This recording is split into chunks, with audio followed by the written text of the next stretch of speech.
आज हम लोग जानेंगे ओमार शीट कैसे भरना है। किसी भी बोर्ड एग्जाम में ओमार शीट भरने के लिए हमें कौन सा तरीका लगाना चाहिए जिससे हमारा ओमार शीट रिजेक्ट ना हो, और हम लोग किस तरह गोला करें जिससे हमारा ओमार शीट चेक हो जाए।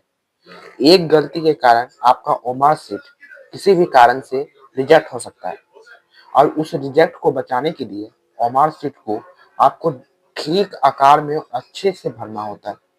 जितना समय लग जाए, आपको बिहार बोर्ड के एग्जाम में 1.5 घंटे का समय दिया जाता है ओमार शीट को भरने में। तो अब हम जानेंगे कि ओमार शीट को हम लोग कैसे भरें जिससे आपका कोई भी गलती ना हो। तो मैंने एक ओमार शीट लिया है जो कि आपके स्क्रीन पर दिख रहा है। तो यहाँ से आपको 1 नंबर से आपको 100 नंबर तक यहाँ पे गोला दिख रहा होगा ओमार शीट का। तो आपको इसे कैसे भरना है। पहला तरीका है कि आप इसे ध्यान पूर्वक कैसे भरें। तो भरने के लिए आपको पहले ये जो है यानी कि 1 नंबर का कोई क्वेश्चन दिया हुआ है जिसका आंसर हमको दिया हुआ है 1। तो अब हम यहाँ पर एक को गोला मारेंगे, आराम से गोला मारेंगे, क्योंकि एक गलती और आप बाहर होते हैं एग्जाम से। आराम से भरा, इसमें एक रत्ती भी बाहर नहीं निकला है। ये तरीका आपको सही है। और दूसरी तरीका मैं बताऊं तो दूसरी तरीका अगर आप यहाँ पे देखें तो गलती होने का दूसरा पहला तरीका है कि गोला है, इस गोले में आप ऐसे करके भरने पर ये गलत हो जाएगा। दूसरा तरीका गलत होने का, ऐसे करने के बाद इसे बाहर निकलने का, ये गलत हो जाएगा। सही तरीका इस गोले के अंदर भरने का है, इस गोले के अंदर भरने का, इस गोले के अंदर भरने का है। इस गोले को आप इस गोले को आप आराम से भरें, पूरा भरना है। पूरा भरने के बाद एक रत्ती भी इसमें खाली नहीं होना चाहिए। इस गोले में आपको इसी तरह यहाँ पे 1 नंबर है, इसका अगर एक आंसर है, ए है आंसर, तो आपको ये पूरा गोला करना होगा। मैं यहाँ जूम कर देता हूँ, आप देख ले। देखिए यहाँ पर मैं 2 नंबर भरने जा रहा हूँ। 2 का है सी या बी, मान लीजिए बी है, तो बी में गोल मार रहा हूँ। गोला करने के बाद देखिए मेरा इसमें एक रत्ती नहीं निकला हुआ है, एक रत्ती भी नहीं निकला हुआ है। तो ये तरीका आपको ओमार शीट रिजेक्ट होने से बचाता है।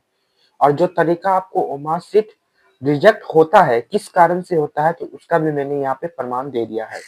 देखिए इस तरीका से, इस तरीके से अगर आप भरे होते हैं तो आपको ओमार शीट रिजेक्ट होने की पूरी आशंका होती है।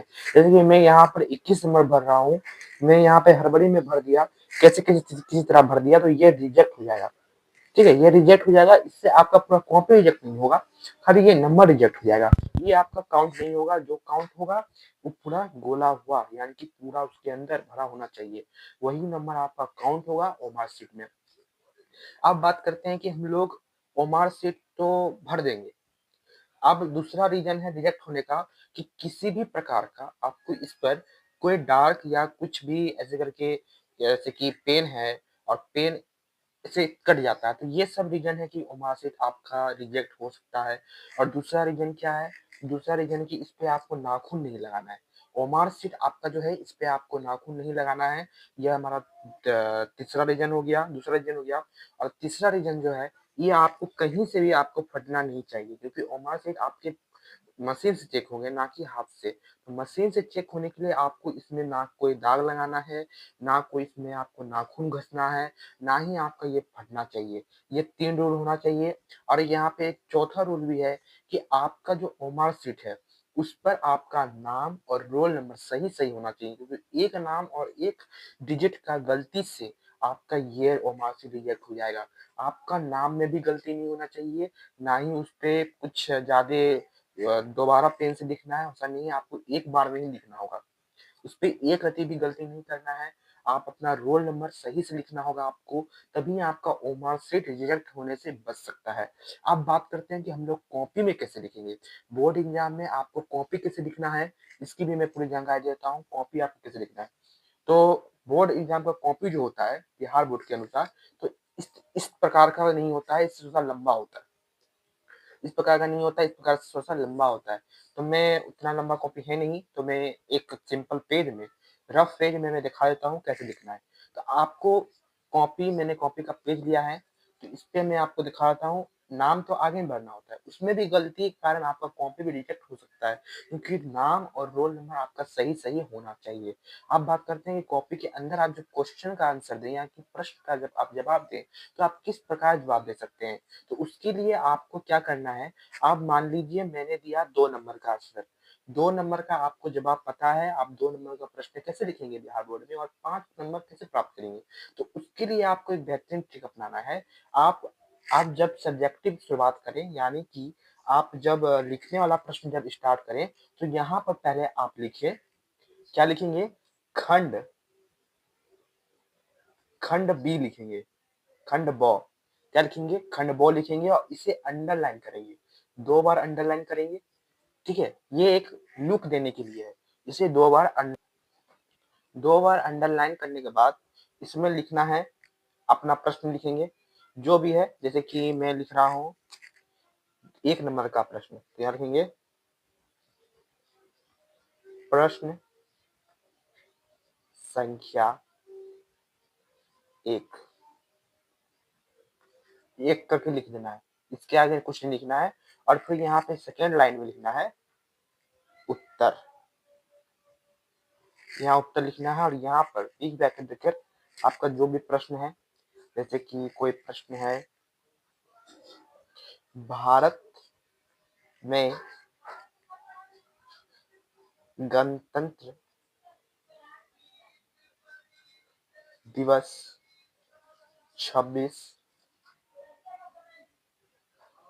जनवरी को मनाया जाता है। इस प्रकार से आप उत्तर लिख सकते हैं और इसी प्रकार आप प्रश्न संख्या 2, प्रश्न संख्या 3, प्रश्न संख्या 4, प्रश्न संख्या 5 ऐसे आप लिख सकते हैं। अब दूसरा बात करते हैं कि आप दीर्घ कैसे लिखेंगे। तो दीर्घ लिखने के लिए आपको यहाँ पर एक टॉपिक और देना है, खंड ब में। खंड ब में यहाँ लिखना है लघु प्रश्न